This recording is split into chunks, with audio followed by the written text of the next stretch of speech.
और मेरे प्यारे भाइयों, मेरी प्यारी बहनों, आप बहुत समय से यहाँ इंतजार कर रहे हैं। इसके लिए मैं आपकी बहुत बहुत आभारी हूँ और सबसे बड़ा स्वागत इस सभा में आप ही के लिए है। देखिए, ये जो आपकी धरती है, सीमांचल की धरती, ये धर्मनिरपेक्षता का प्रतीक है। यहाँ छठ घाट है, काली मंदिर है, ईदगाह है और बड़े बड़े सूफी संतों के मकबरे भी हैं। ये एक ऐसी जमीन है जिसके कण कण में भारत है, जिसके कण कण में इस देश की संविधान, इस देश के लोकतंत्र का रूह है। ये जो धरती है बिहार की, इसी ने महात्मा गांधी को रास्ता दिखाया। यही धरती है, बिहार की धरती, जिसमें एक समय कुछ किसानों ने अंग्रेजी साम्राज्य के खिलाफ एक बहुत बड़ी लड़ाई लड़ी।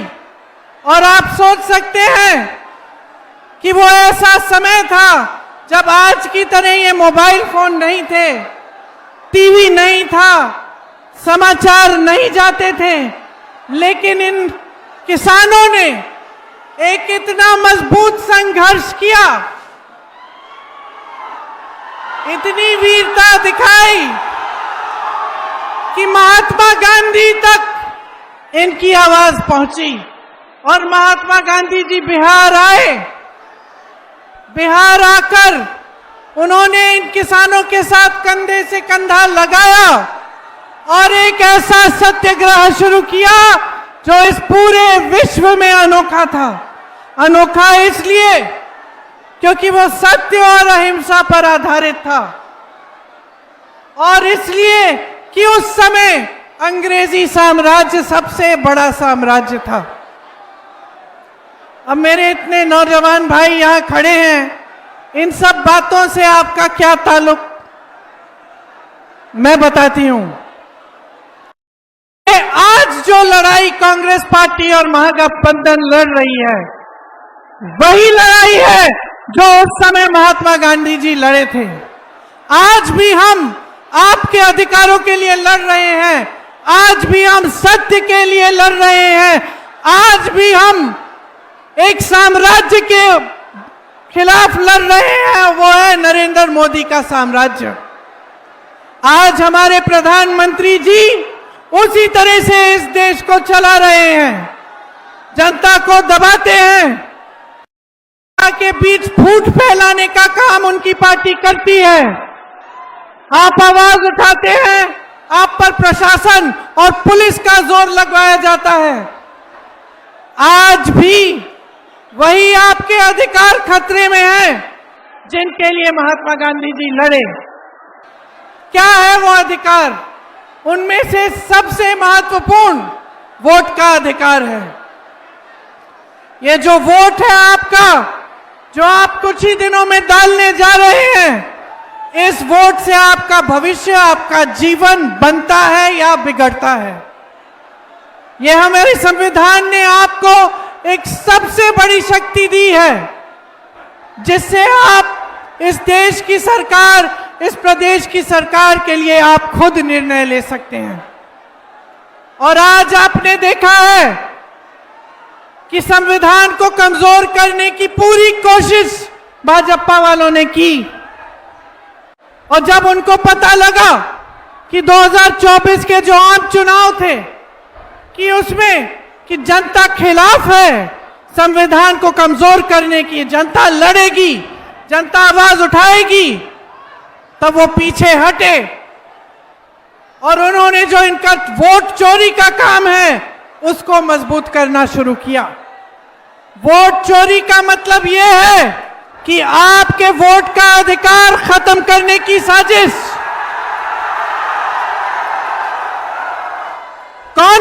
चोर?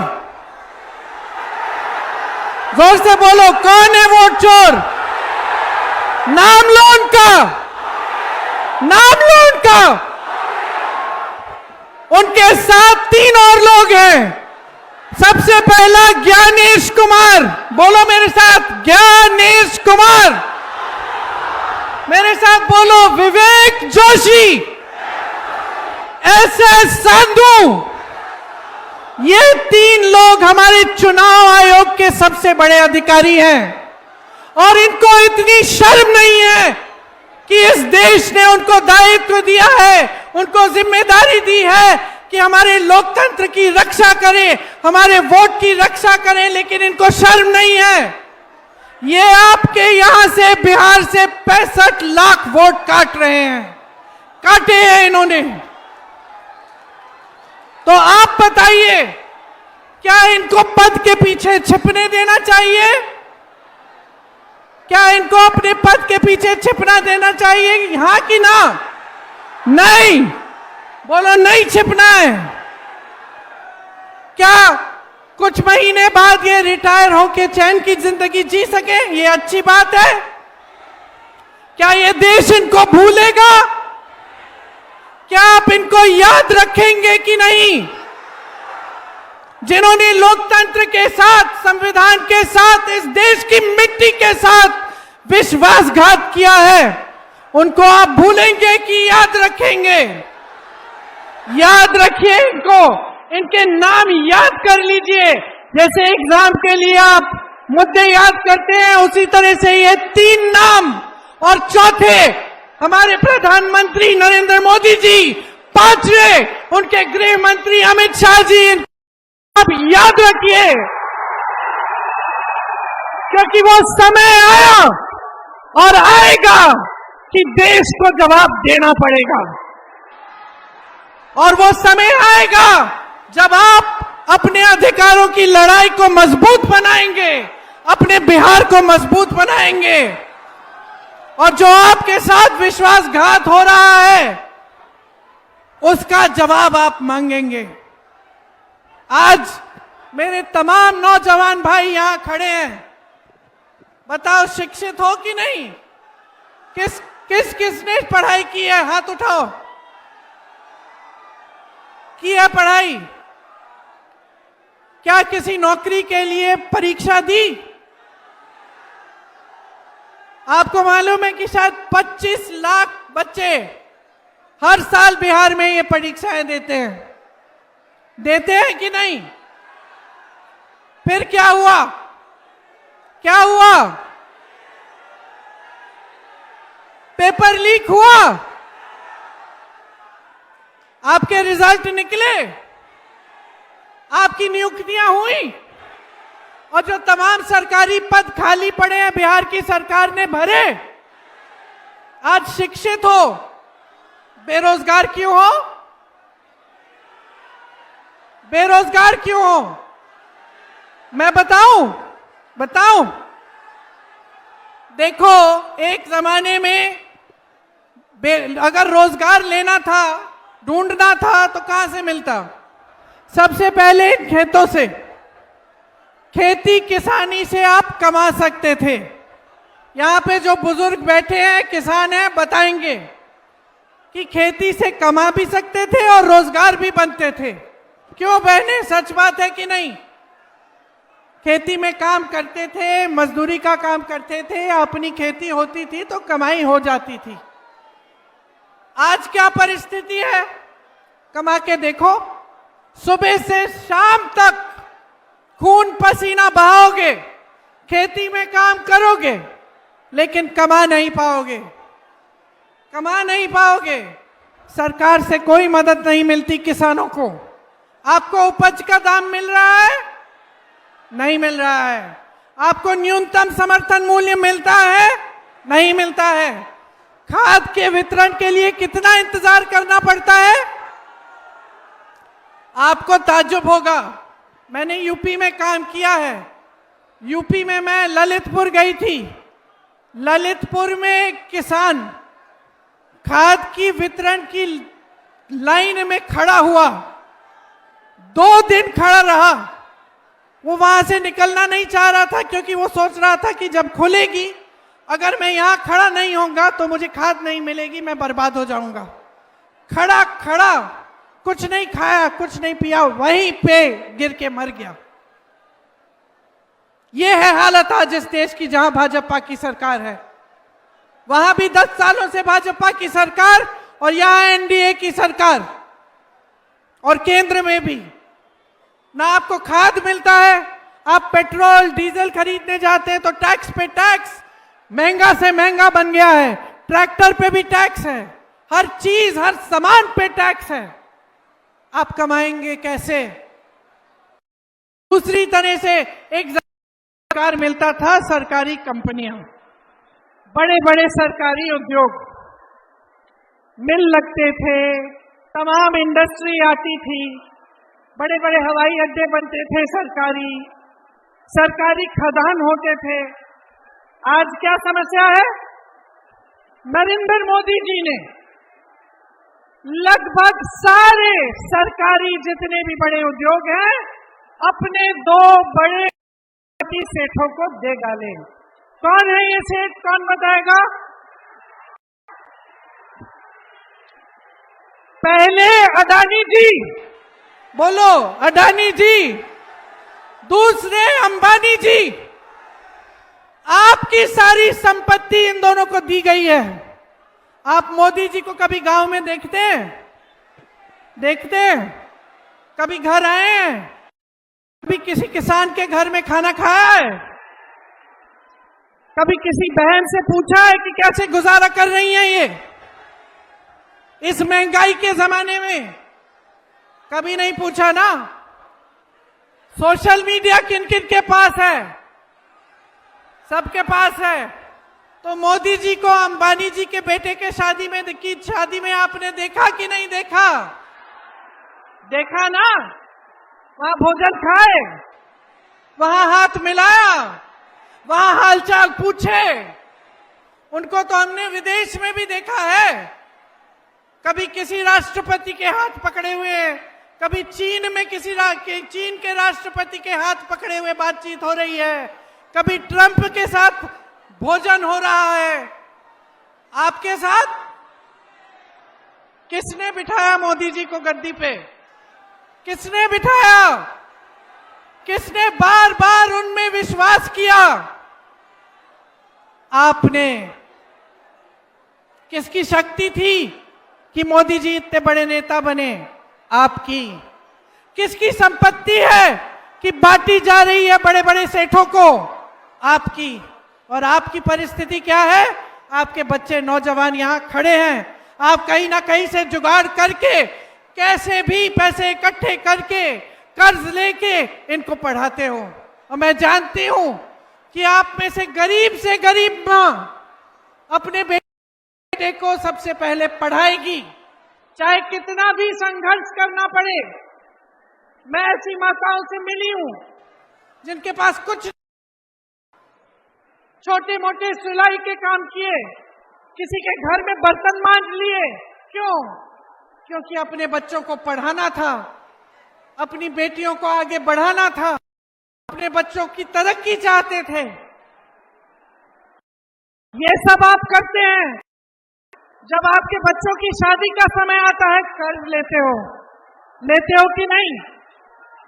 ब्याज देते देते उम्र बीत जाती है बहनों और भाइयों। सच बात है कि नहीं? आपके कभी कर्ज माफ किए मोदी जी ने? नहीं किए ना। किसके किए हैं? अंबानी जी, अडानी जी के 16 लाख करोड़ रुपए माफ किए। और आपकी एक कर्ज माफ नहीं किया, आपका 1 रुपया माफ नहीं किया। आज आप इस परिस्थिति में हो कि मेरी बहनों को डर लगता है, बाहर जाएंगी अपराध होगा। अपराध 3 गुना बढ़ गया है बिहार में। और सबसे ज्यादा अपराध किसके खिलाफ हो रहा है? अति पिछड़ी जाति, दलित, अल्पसंख्यकों और महिलाओं और बच्चों के खिलाफ। किसी ने रोकने का प्रयास किया? नहीं। माफियाओं को बढ़ाया है आगे। जिधर देखो माफिया चल रही है। भूमि बालू माफिया, पहले सड़कों के ठेके, बड़े पुलों के ठेके यहाँ आप लोगों को मिलते थे, मतलब बिहार प्रदेश में ही मिलते थे। आज कहाँ जा रहे हैं? आज सब बिहार के बाहर के ठेकेदार कर रहे हैं। तो आप कमाएंगे कहाँ से? जो बड़ी बड़ी कंपनियां थी उसमें रोजगार बंद हो गए हैं, और जो अभी भी खुले हैं उनका निजीकरण हो रहा है या फिर ठेकेदारी पे काम हो रहा है। कल परसों में गई, एक बड़ी फैक्ट्री थी, चीनी की मिल थी, वो चीनी की मिल बंद हो गई थी। चलिए सरकार ने खुलवा दी। खोल के पता क्या किया? जो बिहारी लोग उसमें काम करते थे उनको वापस नौकरी पे लगा तो दिया, लेकिन 40,000 रुपए से उनका वेतन 15,000 कर दिया ठेकेदारी पे। ये है नियत इनकी। तो ना आपको बड़े उद्योगों से या सरकार से रोजगार मिल रहे हैं, ना आपको खेती से मिल रहे हैं। चलो आप सोचते हैं चलो मैं अपना कुछ कर लेता हूं, अपना कारोबार शुरू कर लिया, छोटी दुकान खोल ली, छोटा सा कोई भी अपना बिजनेस कर लिया। क्या हुआ? नोटबंदी लाए ये, उसके बाद जीएसटी लाए, छोटे दुकानदारों छोटों की भी कमर तोड़ दी। से भी जो एक आध रोजगार मिल सकता था वो भी बंद हो गया। तो रोजगार मिलने के कोई साधन ही नहीं छोड़े। सच्चाई ये है, सच्चाई ये है कि आप आज कोई भी संघर्ष कर लो, आप कितना भी काम कर लो, आपके परिवार में कितने भी सदस्य हो जो रोज मजदूरी करें, चाहे आपकी महिलाएं भी जाकर मजदूरी करें, फिर भी आपका पैसा काफी नहीं हो रहा है। एक सिलेंडर खरीदने के लिए रोना पड़ता है। त्योहार आता है, छठ है, दिवाली है, ईद है, घबराहट होती है कि मेहमान आएंगे, खाना पकाना पड़ेगा, लिपाई पुताई करनी पड़ेगी, तैयारी करनी पड़ेगी। त्योहार के लिए कैसे करेंगे? आज ये आपकी स्थिति है कि यहां से छोड़कर आधी आबादी पलायन करके बड़े बड़े शहरों में चली गई। आप नौजवान हो, अभी आप गए नहीं हो, लेकिन एक ना एक दिन आपको भी पलायन करके जाना पड़ेगा रोजगार के लिए। और क्या सोचते हो ये आसान बात है? नहीं है। मेरी बहनें बताएंगी जिनके पति दूर बड़े बड़े शहरों में काम कर रहे हैं और ये अकेली यहाँ अपने परिवारों को संभाल रही हैं। बच्चा बीमार पड़ता है, डॉक्टर के पास दर दर भटकना पड़ता है, अकेले होते हैं। जब तक शहर से पैसे आते हैं समय भी लगता है। सब समस्याओं का सामना अकेली कर रही हैं। और जो वहां चले गया है पलायन करके, वो कितना संघर्ष करता है, बड़े शहर में जाता है, किसी को जानता नहीं है, किसी को पहचानता नहीं है, कहीं एक छोटा सा कमरा ले लिया किराए पे, उस कमरे में उसके साथ 10 और लोग देश भर से पलायन आके रह रहे हैं। वो बेचारा उन सब के साथ वहां रहता है, सुबह निकलता है, मजदूरी ढूंढ लेता है, जितना भी वेतन मिलता है, जितनी भी मजदूरी मिलती है ले लेता है कि चलो कोई बात नहीं, कुछ तो मिल रहा है, कुछ तो नौकरी कर रहा हूं, घर कुछ छोटा मैं बचा के भेज तो पा रहा हूं। बड़े शहरों में अपमान सहता है, कोई बड़ा सेठ उल्टा पुल्टा बोल देता है, उसको अपमान कर लेता है। अक्सर मैंने देखा है कि खास तौर से जो यूपी बिहार के लोग हैं जो पलायन करके आते हैं बड़े दिल्ली जैसे शहर में, उनका वहां अपमान भी होता है। वो जो गया है पलायन करके मजदूरी कर रहा है, वो अपमान भी सह लेता है, पी लेता है, क्योंकि मजबूरी है और कोई चारा नहीं है। साल में एक बार घर आएगा, त्योहार के समय, दिवाली के समय, ईद के समय, तो वही 4-5 दिन, वही 10-15 दिन मिलेंगे, तभी परिवार को देखेगा। साल भर में बच्चे कितने बड़े हो गए उसको एहसास ही नहीं होगा। क्या समस्याएं हैं जिनसे जूझ रहा है परिवार, बेचारे को पता चलेगा, लेकिन आ नहीं पाएगा मदद करने के लिए। माँ बाप खेती में अभी भी मजदूरी कर रहे हैं, हाथ नहीं बटा पा रहा है क्योंकि बड़े शहर में है। ये कैसा जीवन है? क्या ऐसा होना चाहिए? क्या ऐसे खुशहाल प्रदेश में जहां उपजाऊ जमीन है, जहां इतनी काबिल जनता है, जिसने इस देश का निर्माण किया। देखिए, मैं पूरे देश भर में भ्रमण करती हूं, कन्याकुमारी, केरल से लेके कश्मीर तक मैंने बिहारी मजदूर देखे हैं। पूछा है, कहाँ के हो भाई? यहां के नहीं लगते तुम। मैं बिहार का हूं। क्या बना रहे हो? यहां बड़ी इमारत बनने जा रही है। इस देश का निर्माण आज भी बिहार की जनता कर रही है। कन्याकुमारी से लेकर कश्मीर तक इतनी काबिल जनता, इतने काबिल शिक्षित नौजवान। यहाँ की शिक्षा की परंपरा देखो, गर्व होना चाहिए आप सबको कि यहाँ की शिक्षा की व्यवस्था इतनी मजबूत थी कि यहीं से आईएएस के अफसर, आईपीएस के अफसर, आईएफएस के अफसर सारे जाते थे। अरे बड़े बड़े अधिकारी, बड़े बड़े नेता, इस देश के सबसे पहले दलित मुख्यमंत्री यहीं के, बिहार के। तो आप सोचिए कितनी बुलंद है ये जमीन, कितनी बुलंद है ये धरती, और क्या बना दिया है इन्होंने कि आपको रोजगार नहीं मिल रहा है। आप संकट ही संकट का सामना करते रहते हो और सामने सिर्फ अंधेरा दिखता है। अगर आप भविष्य का सोचो, ये मेरे सारे नौजवान साथी यहां खड़े हैं, इनका भविष्य क्या है? शिक्षित हैं, रोजगार नहीं मिल रहा, बेचारे पेपर लीक होता है, पेपर देते हैं, पेपर देने के लिए ट्यूशन की फीस भरनी पड़ती है, दूर दराज ट्यूशन में भेजना पड़ता है। आप फीस इकट्ठी करने के लिए संघर्ष करते हो, कर्ज लेते हो। इनको भी लगता होगा कि माँ बाप ने कर्ज लिया हमारी फीस भरने के लिए और फिर भी हमारा कुछ नहीं हो रहा है, आगे रोजगार नहीं मिलेगा। यूपी में भी ऐसा है। मैं 28-29 साल के बच्चों से मिली हूं जिन्होंने मुझे बताया कि हमारी शादी तक नहीं हो रही है और हम ठहरे हैं कि नियुक्ति होगी, नियुक्ति होगी, आज नहीं तो 6 महीने में होगी। है कि नहीं? सच बात है।